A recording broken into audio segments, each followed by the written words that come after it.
Hey guys, welcome back to another movement tip. We're going to be talking today about the front rack position.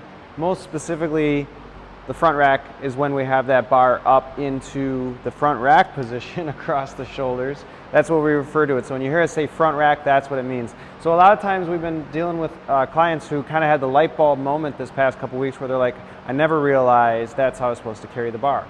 So what we're looking for is the bar to actually go across the shoulders, and we want to create a shelf. Okay, so I'm going to have Shauna come in here and create her shelf, and then I'm going to point out a few different things. So she's created this shelf, and what we mean by the shelf is this bar is in contact on her shoulders here, and it's resting right here across like the collarbone. Okay, typically what we see in a newer athlete and somebody who's first learning this front rack position is they don't really make that shelf, and they tend to keep all the weight in the wrists here, and then they keep it off the chest. What that creates then is a really pinch point in those wrists, so we have painful wrists. And when we have weight on this bar, it becomes really hard to hold up, okay? Especially when we're squatting or other dynamic movements where it's moving. So it's really hard. So we want to create, you'll hear us say elbows up.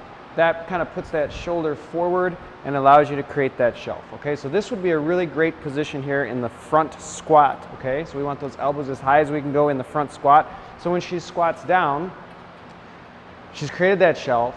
And even at the bottom, you can see that she's able to keep it tall. If she were to drop those elbows in this squat and we were to not have a proper rack, all that weight is going to be forcing her forward, and that can generally lead in a missed lift, okay? And it becomes really hard. So the different front rack here is the front squats, we want elbows as high as they can go. If we're going to go into like a push press or a jerk position, you'll notice that she's going to drop her elbows slightly, okay? She's still creating that shelf rack, but the elbows are now at a different position. They're not as high as they want to go, because now we want to incorporate triceps into a press. And she's going to demonstrate that press motion, and then she comes back down, and notice how it's in this position here.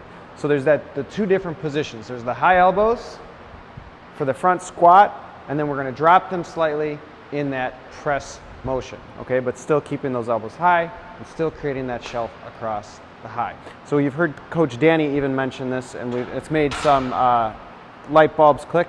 He says choke yourself with the bar.